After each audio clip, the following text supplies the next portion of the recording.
Hello all, welcome back to the new video of learn with Bhavna. तो आज हम करने जा रहे हैं MSc 002 that is diaspora and transnational communities का क्वेश्चन 2। राइट, जो क्वेश्चन एग्जाम्स में आ सकता है, पॉसिबिलिटीज जिसकी काफ़ी हाई हैं।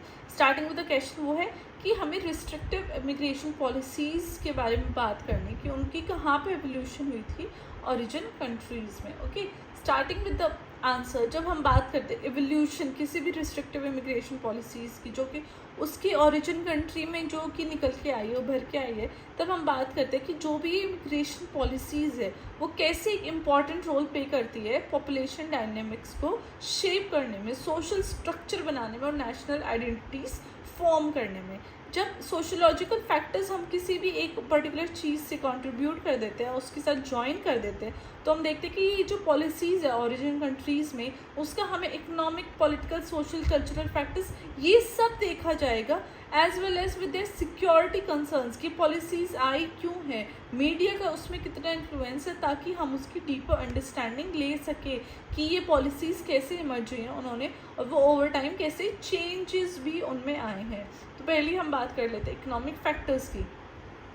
सबसे जो प्राइमरी ड्राइविंग फोर्स है किसी भी रिस्ट्रिक्टिव पॉलिसी की इम्प्लीमेंटेशन में या किसी भी पॉलिसी की इम्प्लीमेंटेशन में फॉर दैट मैटर, वो आता है इकोनॉमिक कंसिडरेशन। राइट, जब ओरिजिन कंट्रीज है जो ऐसे इकोनॉमिक चैलेंजेस एक्सपीरियंस करते हैं, जिसके अनएम्प्लॉयमेंट हो गया, वेज स्टैग्नेशन हो गया, रिसोर्सेज की कमी है, इन सब सिचुएशन में हम देखते हैं कि जो इमिग्रेंट्स हैं वो उनके पास सबसे कम लिमिटेड रिसोर्सेज और जॉब अपॉर्चुनिटीज़ रहती है, जहाँ पे वो डिमांड करते हैं increase support for restrictive immigration policies, है ना। अब जब किसी भी कंट्री में कोई भी दिक्कत आती है तो उसके सिटीजन्स तो सेफ हैं, बट जो इमिग्रेंट्स है सबसे बड़ी दिक्कत उन्हीं के लिए आ जाती है। फॉर एग्जाम्पल, जब हम बात करते हैं US की, जिसने कि इम्प्लीमेंट किया था बेरसेरो प्रोग्राम इन द मिड 20th सेंचुरी, तो ये देखा था कि जितने भी restrictive number of Mexican migrant workers हैं उनको अलाउ कर दिया था एंट्री टू वर्क। इस पॉलिसी ने क्या किया था, लेबर मार्केट में एक कंसर्न आ गई थी, क्योंकि लेबर मार्केट में बहुत ज़्यादा competition and desire to protect domestic workers job, ये चीज़ बहुत ज़्यादा निकल के आई। अगर मैक्सिकन माइग्रेंट वर्कर्स आ गए तो ऑफकोर्स कंपटीशन तो बढ़ेगा, जो मैक्सिकन्स है वो भी तो जॉब मार्केट में जॉब ढूंढेंगे।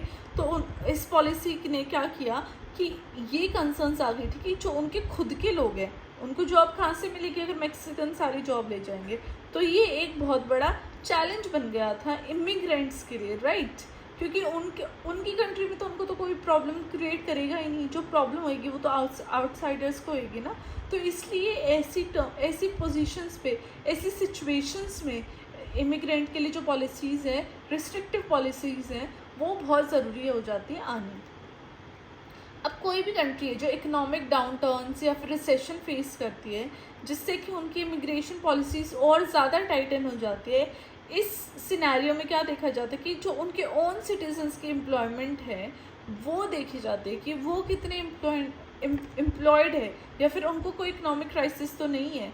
जब फिर ऐसे जो रिस्ट्रिक्टिव मेजर्स हैं, तो अपने सिटीजन्स को मद्देनज़र रख के कोई भी कंट्री ऐसे डिसीजन लेती है, ताकि जितने भी फॉरेन वर्कर्स हैं उनका इन्फ्लक्स, उनका आना, वो थोड़ा सा कंट्रोल किया जाए और उनके डोमेस्टिक एम्प्लॉयमेंट अपॉर्चुनिटीज़ को प्रोटेक्ट किया जाए, ताकि उनकी जो अगर जब उनके खुद के लोगों को जॉब नहीं मिल रही है तो वो कैसे बाहर के लोगों को जॉब देंगे। राइट, तो इसलिए ज़रूरी हो जाता है। Second point is political factors. जब हम पॉलिटिकल फैक्टर्स की बात करते हैं कि वो उनका कितना इंपॉर्टेंट रोल है इमिग्रेशन पॉलिसीज़ को शेप करने में, तो हम मतलब कि ये तो हर जगह ही देखा जाता है कि जो पॉलिटिकल पार्टीज़ और लीडर्स हैं वो इमिग्रेशन को एज अ टूल बना लेते ताकि वो सपोर्ट ले सकें उन लोगों से, ताकि उनकी पॉलिटिकल पावर मेंटेन रहे, वो पावर में रहे। ये नेशनलिस्ट सेंटिमेंट्स को छेड़ सकता है काफ़ी बारी, और इससे प्रेजेंट हो जाती है रिस्ट्रिक्टिव पॉलिसीज़, क्योंकि ये नेशनल आइडेंटिटी, कल्चर और सिक्योरिटी को प्रोटेक्ट करने की नौबत आ जाती है। अब तो जो पॉलिटिशियंस है, जो गवर्नमेंट है, they will think to some level about themselves, है ना।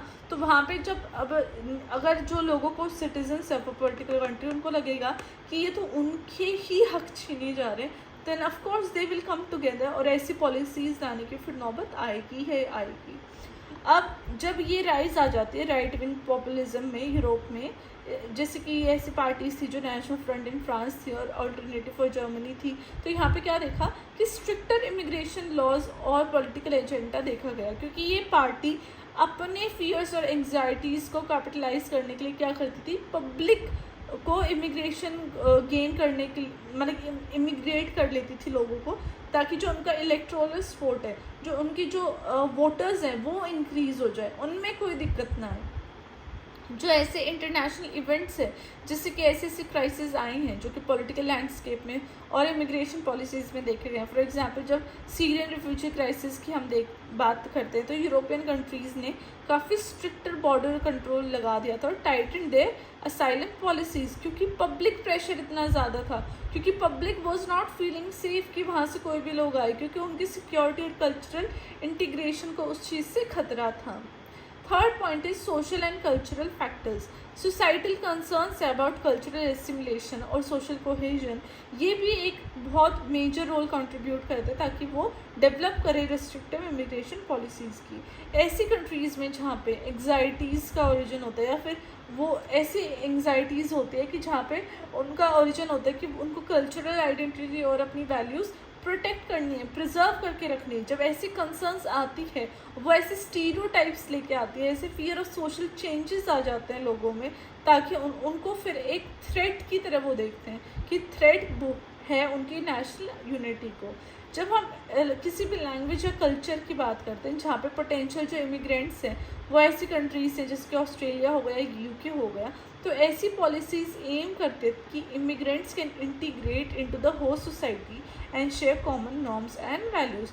वो ये बात करते हैं कि आप इमिग्रेंट्स आ रहे तो हमारी तरह ढलो, जैसा हम पहन रहे, खा रहे, पी रहे वैसा करो, कुछ न्यू सोसाइटी में या सोसाइटी को चेंज करने की कोशिश ना करो, राइट। फिर ये तो वो बात हो गई कि इमिग्रेंट्स अपना घर बार सब छोड़ के आ जाए and they follow what you से, तो वो तो अगेन सेकंड स्लेव हो गए, राइट। अब जब हम बात करते हैं सोशल एंड कल्चरल फैक्टर्स की जो इंटरसेक्ट करते हैं परसेप्शंस ऑफ इकोनॉमिक कंपटीशन, तो इमिग्रेंट्स जो कि drain on social welfare system के लिए बात करते हैं या फिर क्रिमिनलिटी की बात करते हैं, वो काफ़ी ज़्यादा उनकी हॉस्टिलिटी इंक्रीज हो गई है, उसकी वजह से इमिग्रेशन पॉलिसीज़ को और स्ट्रिक्ट कर दिया। अब आप बाहर से इमिग्रेंट्स बुला रहे हो और अगर वो कुछ गलत काम करेंगे, आपकी कंट्री है, आपने उनको जगह दी है and they are doing something wrong, then of course you need to be more stricter, क्योंकि आप अपनी कंट्री ख़राब नहीं करोगे, आप अपने खुद के लोगों की जो जान है वो मुश्किल में नहीं डालोगे। Now, xenophobia and racism can often drive public sentiments and political decision making in this regard. Okay. Fourth is security and terrorism. जब हम बात करते हैं ग्लोबल सिक्योरिटी थ्रेट्स की और एक्ट ऑफ टेररिज्म की, तो ऐसी कंट्रीज जहाँ पे इनका ओरिजिन हुआ है वो मोर फोकस करती है on border security and prevention of unauthorised entry. अब यूँ तो है नहीं कोई भी टेररिस्ट घुस आएंगे in the name of immigrants, नहीं, कंट्रीज ये ध्यान रखती है कि वो ऐसी अनऑथराइज्ड एंट्री के ऊपर ध्यान रखे, फोकस रखे और ऐसे कोई भी लोग आ रहे हैं तो उनको एंट्री ना दे, because then this will be the threat for their own people. Now this has resulted in the tightening of immigration policies to identify potential security risk.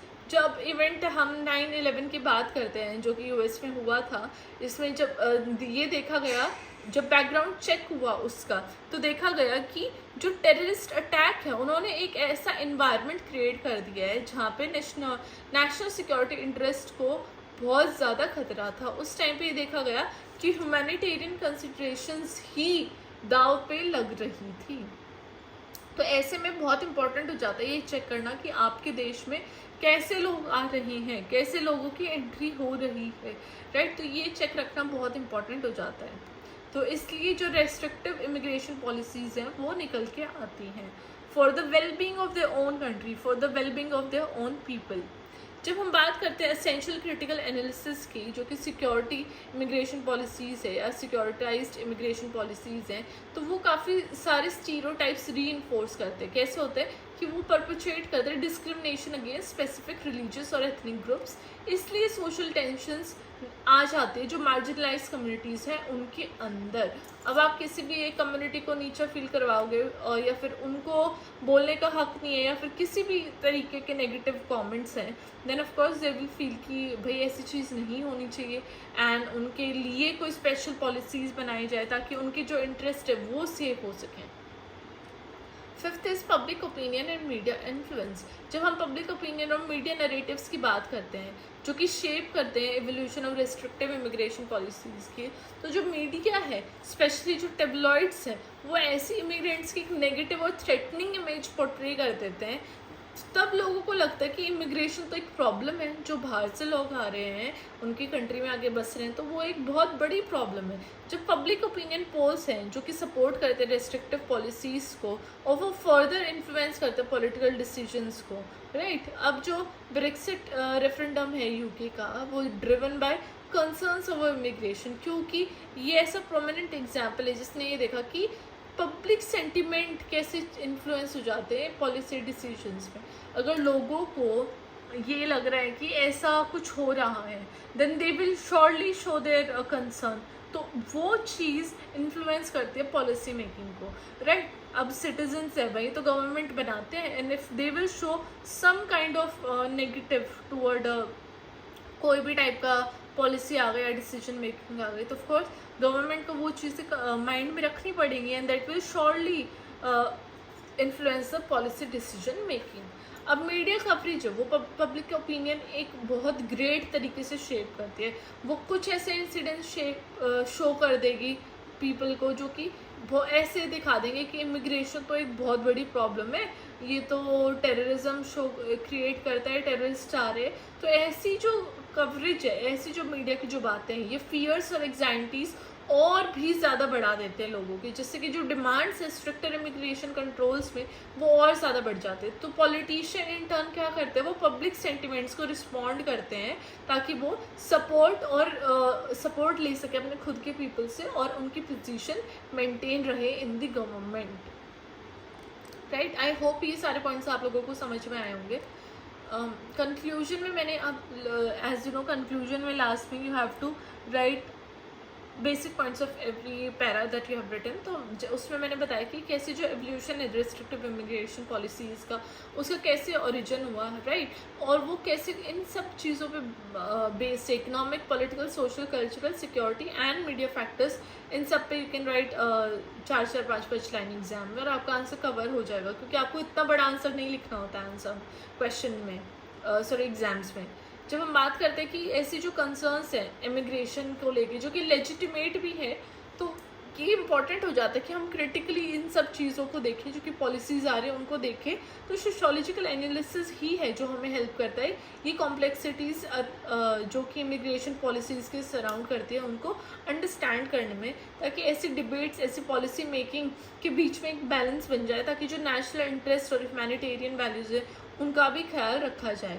अभी जो मल्टी फेसिटेड फैक्टर्स हैं जो इन पॉलिसीज़ को influence कर रहे हैं, तो society को उनको डेवलप करने में इंक्लूसिव और इक्विटेबल अप्रोचेस लानी चाहिए ताकि वो social economic and security concerns को एड्रेस कर सके without compromising basic human rights. Okay, so this was it, ये कंक्लूजन थे हमारे, this was it for today's answer. अभी मैं और जो क्वेश्चंस हैं MSOE 002 के वो ब्रिंग करूँगी ताकि जल्दी से जल्दी आप वो सारी चीज़ें अंडरस्टैंड कर सकें, और अगर कोई भी इशू है कोई भी प्रॉब्लम है just comment down below, I will surely take care of it. बस this was it for today's video. Till then like share and subscribe, अपना सपोर्ट बनाए रखिए, अपने फ्रेंड्स के साथ शेयर कीजिए ताकि उनकी भी हेल्प हो एग्जाम्स में। And I will meet you next time. Study well, study hard and take care, bye bye.